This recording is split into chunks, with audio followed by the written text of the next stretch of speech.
and welcome to Musical Talk. I'm David Kingsmill. Today we're going to be looking at two very different musicals, connected by their musical director, the topic of love, and very little else. The first is De Profundis, a 2014 original musical by Paul Dale Vickers, based upon the final letter written by Oscar Wilde to his lover, famously published shortly after his death, censored, and then published again nearly 50 years later. The second musical is The Last 5 Years, the very well-known musical by Jason Robert Brown, which premiered in Chicago in 2001. So as you can see, there's quite a lot of time between the various elements of this week's episode. But for now, on with the show. So the first of these musicals, as I said, is De Profundis. Now, I would like to make a quick change to one of my comments later on in this interview, or one of the interviews, which was that this episode was not going to be going out until after De Profundis had closed. If all goes to plan, that is not true, and this will be going out while the production is still running. I believe it runs until the 7th or the 8th of June. If you do get the chance to go and see this, please do. It's about 55 minutes to an hour, so it's a perfect thing to do either before or after dinner, and is really well worth exploration as a new musical. That's kind of spoilered what was going to be following in terms of my opinion, but I think it's clear from the outset that I'm very excited about this production, and in the second half of this interview that I really enjoyed it, so I don't feel like that's as big a giveaway as it could have been. For now, I'm going to leave you with Mr. Michael Riley, the musical director that is linking both of the shows we're talking about today, and Alistair Brookshaw, who plays Oscar in De Profundis.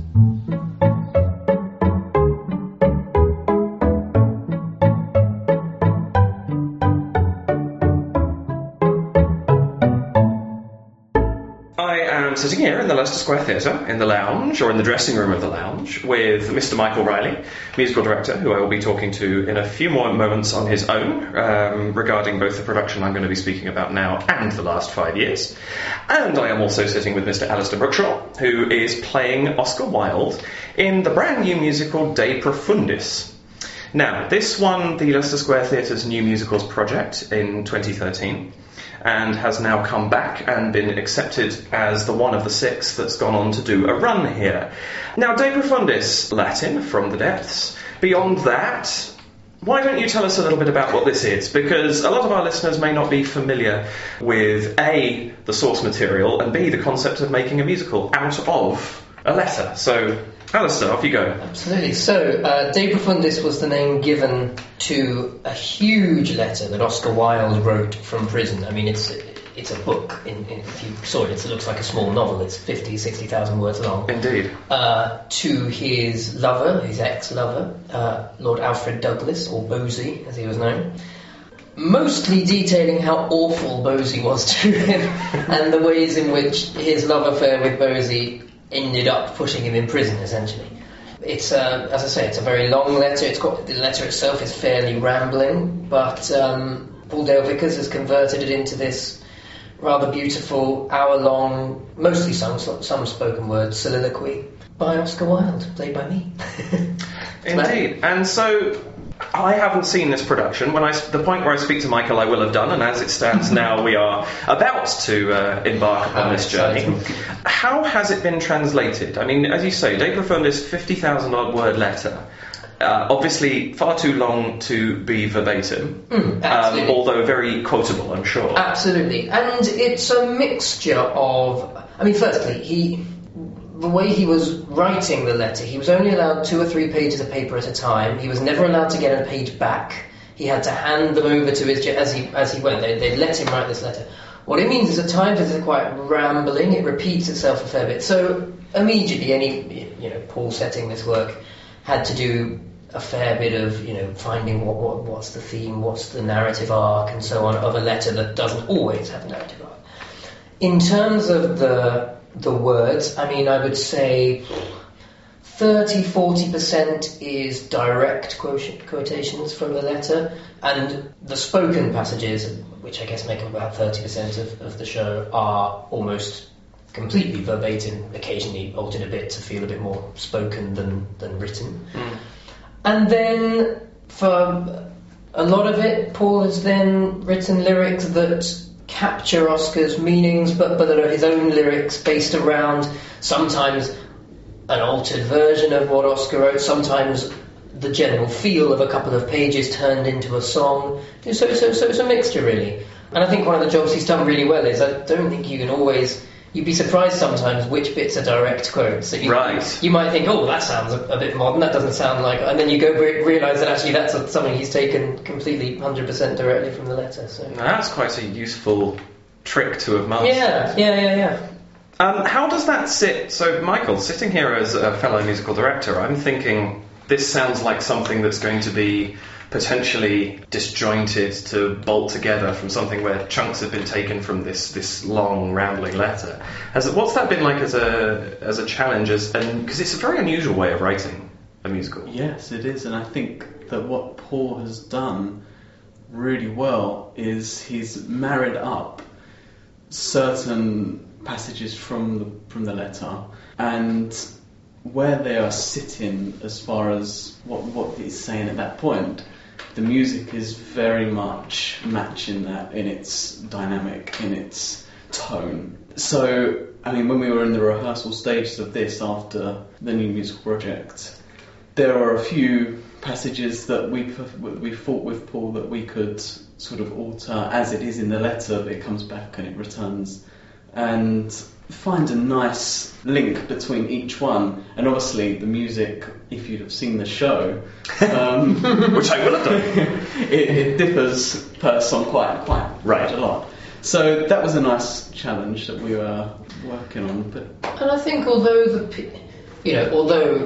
you could go through the script and say this is a section and this is a new, as it were, disjointed section, actually there is a fairly strong narrative arc to this. And actually, this is a narrative arc that is reflected in the letter. It's just a matter of seeing through the wood for the trees a bit in what Oscar Wilde wrote. But, for example, the first 20 minutes or so very much is Oscar recounting the story of the relationship and, if you like, telling us what happened between then and him ending in prison.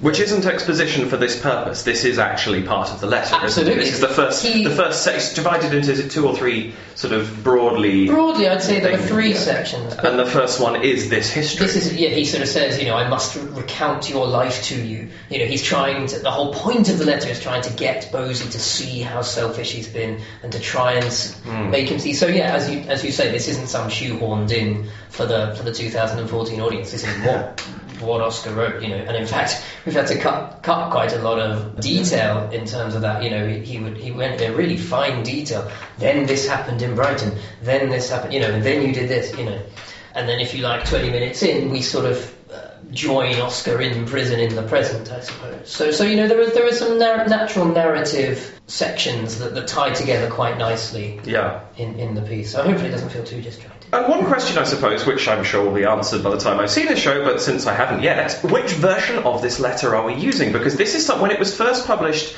I believe it was 5 years after he died, it was heavily edited and censored. And I believe it was it the 50s or the 60s, I think? I think the 50s. 52, I want to say, before the entire unedited letter was actually published. The edited version is huge amounts edited, because the point was, until Alfred Douglas died, they weren't allowed to publish any element of it that mentioned Alfred Douglas, that mentioned people. So I mean, if you read the full letter, that's half the letter, if not more. This very much is the whole original letter. All you'd have left actually without.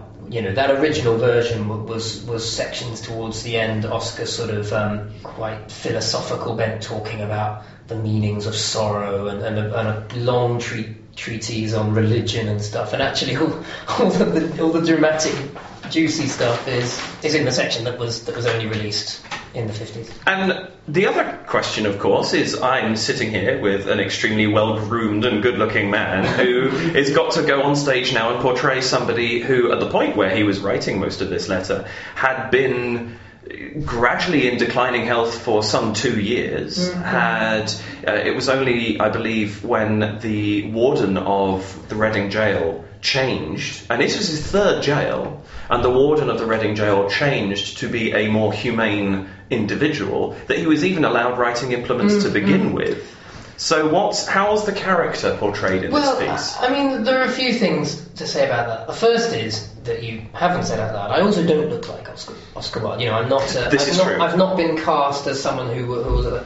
And in a way, that's quite freeing because I mean, we are very much, you know, we're never shying away from the fact that it is Oscar Wilde. I say my own name several times, but at the same time, I think there's a feel that it could be anybody as well, you know. And I've certainly made no attempt to sort of capture a historical impression of what we think, you know, of Oscar Wilde.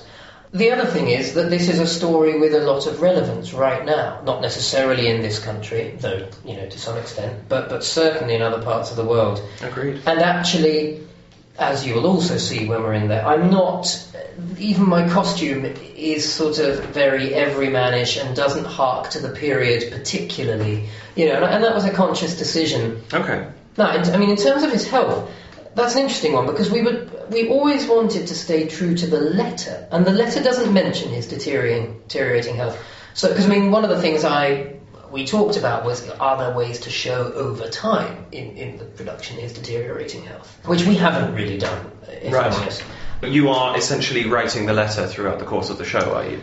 Yes, and actually, arguably, this is a difficulty with the piece. Is for example, and in fact, a couple of the reviewers have, I think, been quite insightful in this. That at times it's hard to know. It was hard for us to know exactly who I should be talking to and how it should, you know. Right. I mean, I would say, actually, because of the way the letter's written, and we've kept to this, it is very much him talking to Bosie in his cell.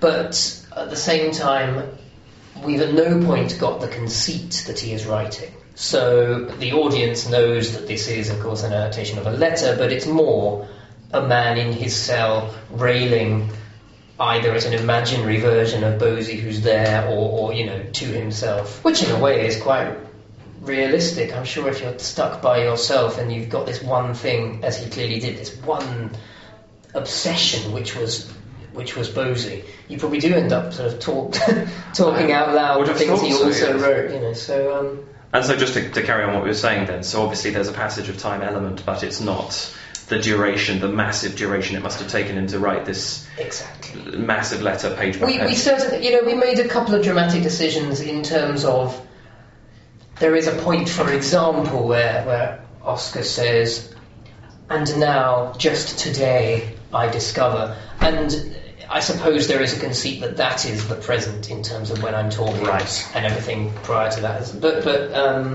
yes, it's clearer once you've seen it, I think. Absolutely, and obviously more comments will be made on that, and I'll be able to judge it much better. As far as you, dear listener, are concerned, in about 30 seconds. As far as I'm concerned right now, in about an hour and a half's time. So we're being hustled to open the theatre, so we will leave this for now. Alistair, thank you very much. Thank you. Michael, you and I are going to pick this up in a couple of hours' time, and we'll speak then. So from the dressing room of the Leicester Square Theatre to the backyard of St Martin's in the Fields, and I'm sitting here with Mr Michael Riley, MD of De Profundis, which I have now seen, and which I very much enjoyed. Fantastic show. I think a lot of the comments that were made beforehand make more sense having seen it. Yeah. And I feel I can talk about them now. I think chief of which has to be the way that the text was handled. Because, I mean, as we discussed, there have been changes made. There have been cuts, obviously, because 50,000 words going into 50 minutes isn't going to work. What would that be, 1,000 words a minute? Yeah. Good luck with that. Quite good. But also some changes made to add some rhyme, make them a little bit more singable, presumably, and to allow the words to sit with the music. But it still feels like the letter. Yeah, I think that's one of the really interesting things about this piece, when you actually compact it down from 50, 60,000 words to finding the right material suitable for 50 minutes. There is the potential of losing a lot of important information that's portrayed in the letter. And I think what Paul's done really well is extract the certain bits of the text that you can actually link together within that 50 minutes, and they may well be 10,000 words apart in the actual letter. I can imagine. To its credit. But it does, and it's worked really well because you have a plot. Mm-hmm. Which, I mean, obviously a letter has a plot because the way that Wilde has written this letter, it is a story in many ways. But you do have those 3 acts or sections that we were talking about beforehand. So you have, at the very beginning, the condemnation of Lord Douglas, where he's saying, look, this is why I'm here and this is why it's your fault. And then you have the anger. Yeah. Where he really is, he's unhappy with his lot, and has every right to be, because the way he was treated in prison was not good, as we've said before. And then you had this 2-part third act, if you like, of despair into hope, where he is really lost, but then starts to see the way out. Yes. And yet somehow it's fitted together really well, despite how far apart, as you say, this is in the letter.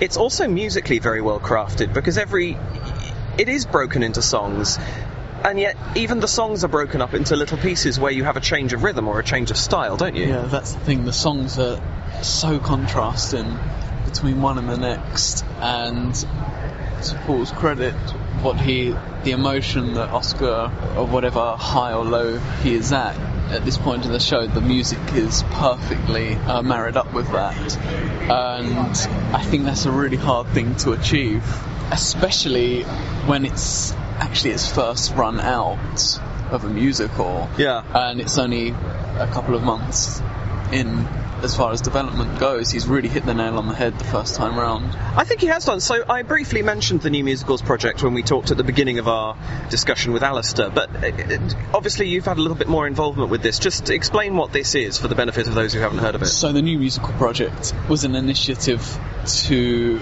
seek out new material, and back in, I think it was January, February and March, the Leicester Square Theatre held a series of workshops. I think there were 6 of them. And this was 2013 or 14? This year. 14. Oh, this year. Oh, I beg it. So correction for my earlier discussion. 5 months ago. So. Okay. So yes, there were 6 workshops, of which we did 1 a week. De Profundis was actually the first.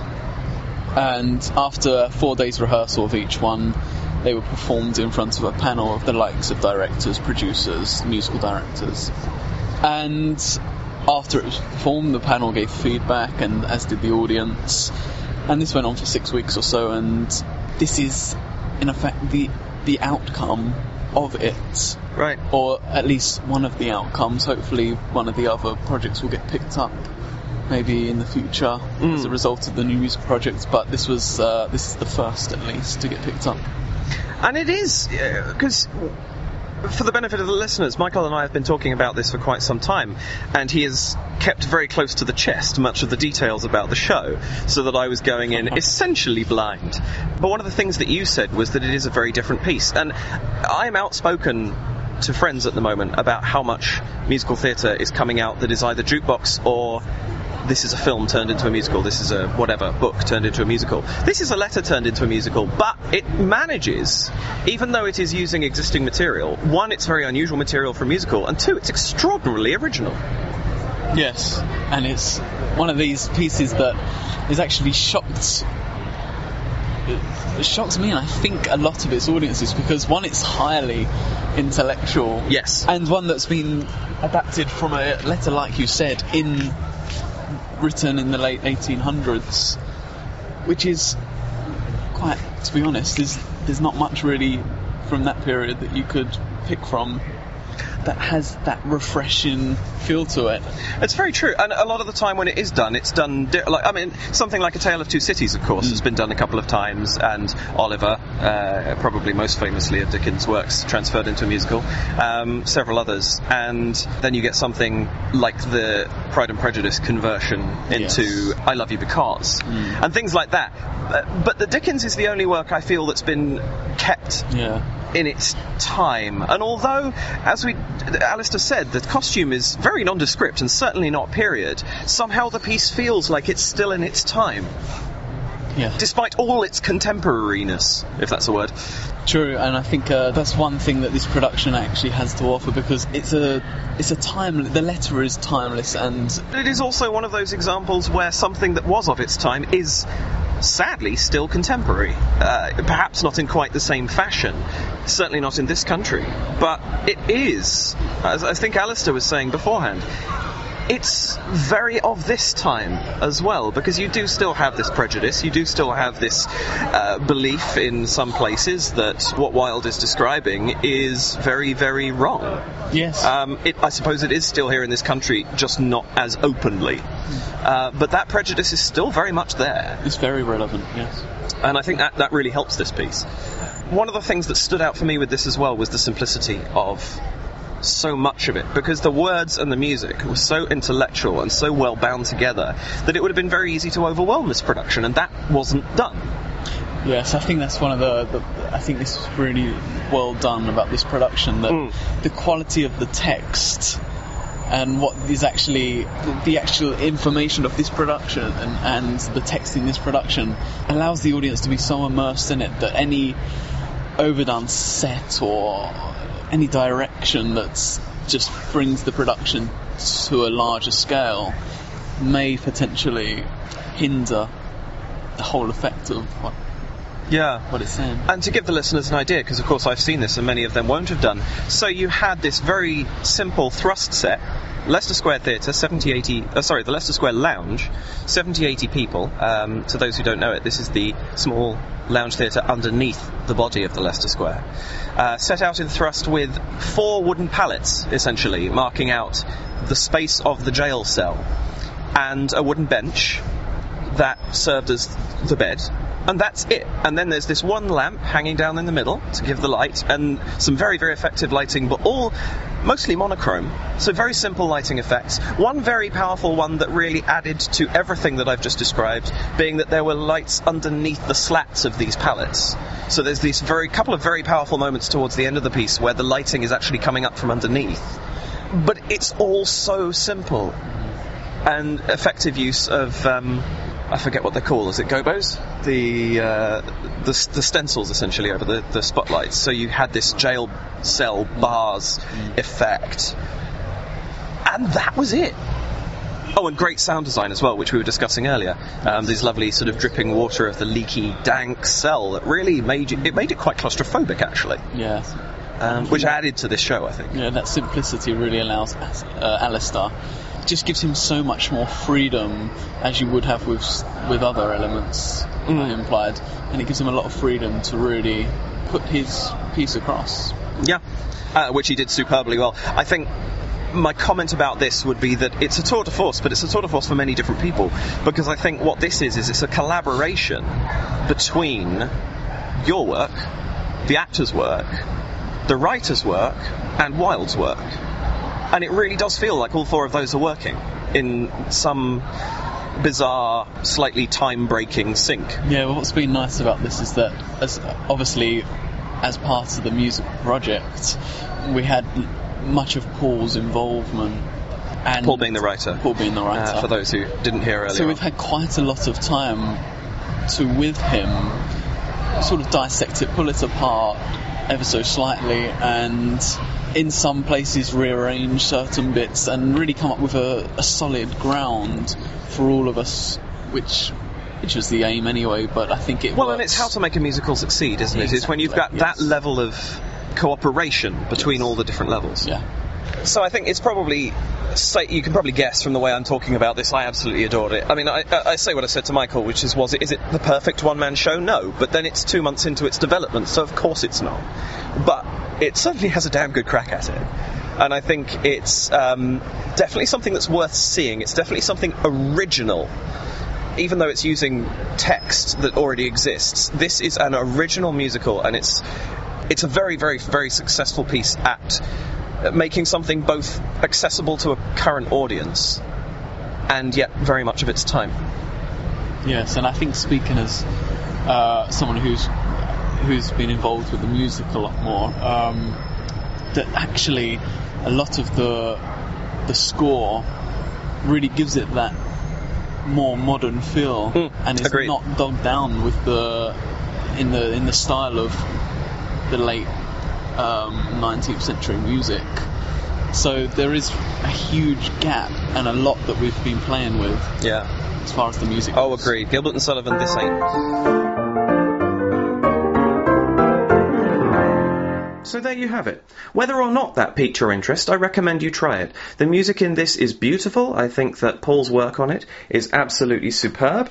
One person I realised that didn't really get mentioned in the course of that was Stuart Saint, the director, who is, I believe, also the Associate Artistic Director of the Leicester Square Theatre.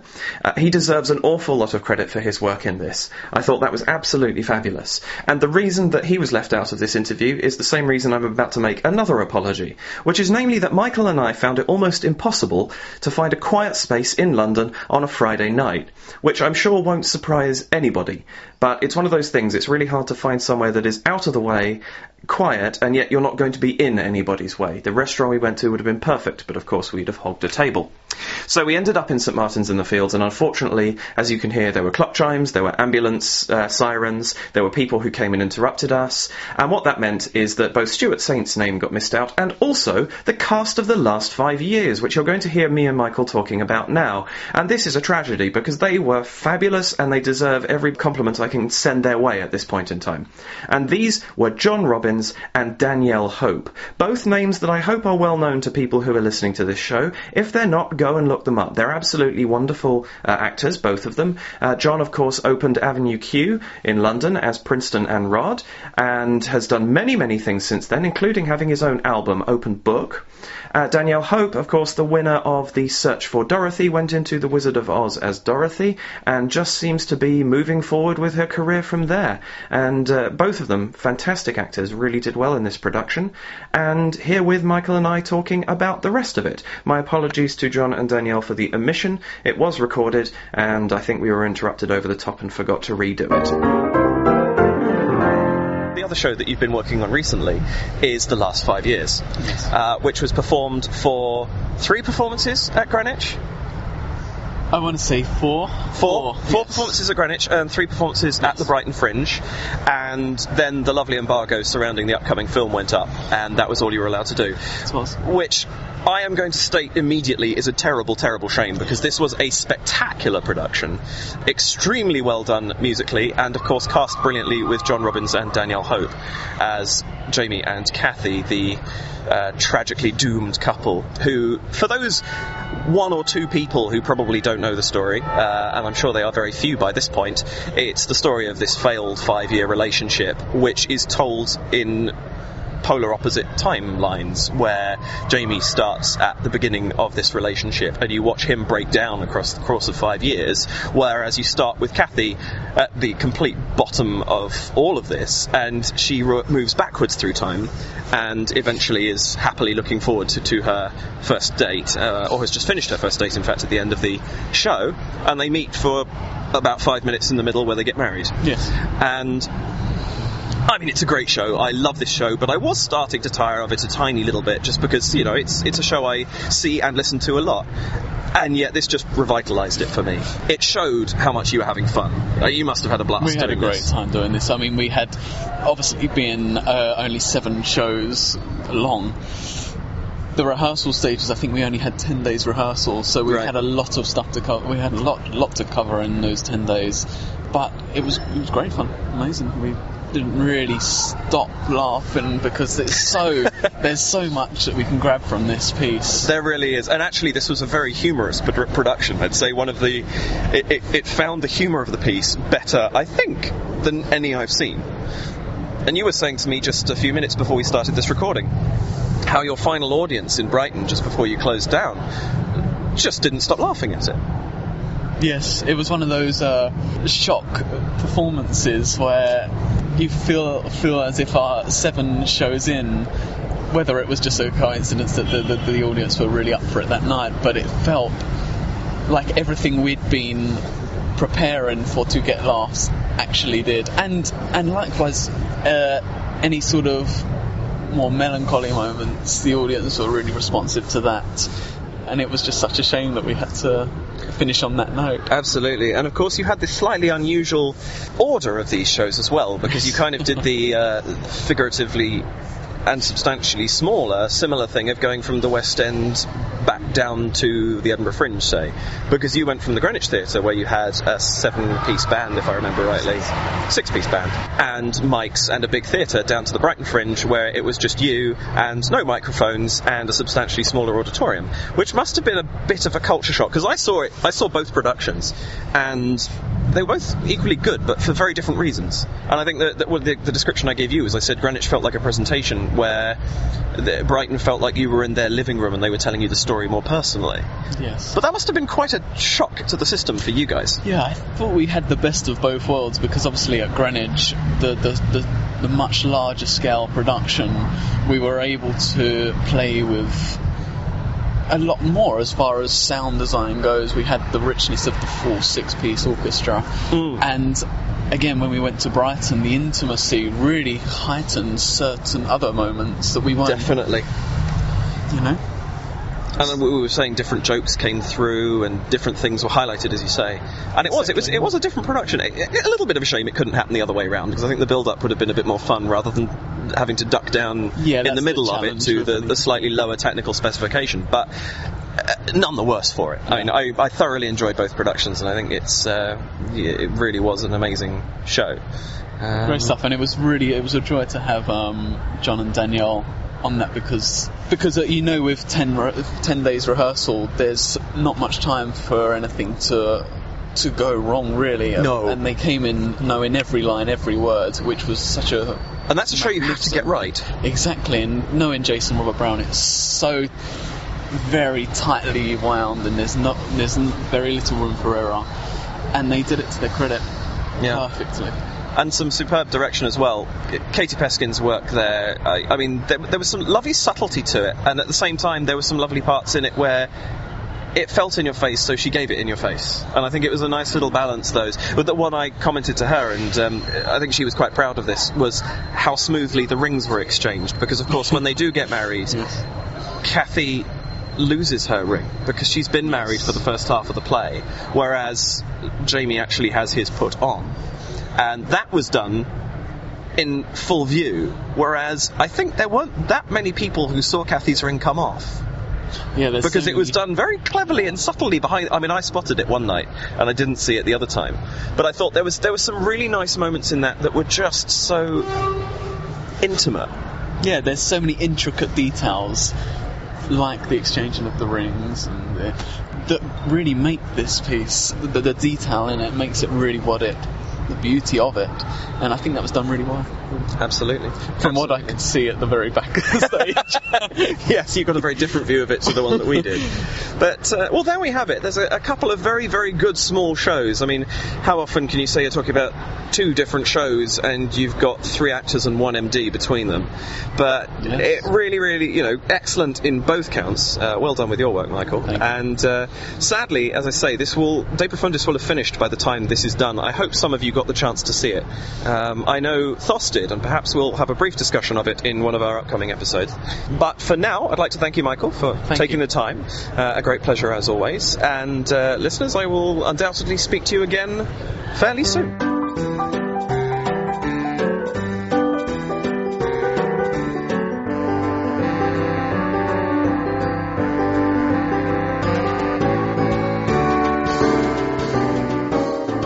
This episode of Musical Talk was presented and edited by David Kingsmill. Music copyright David Kingsmill 2012. This is Musical Talk.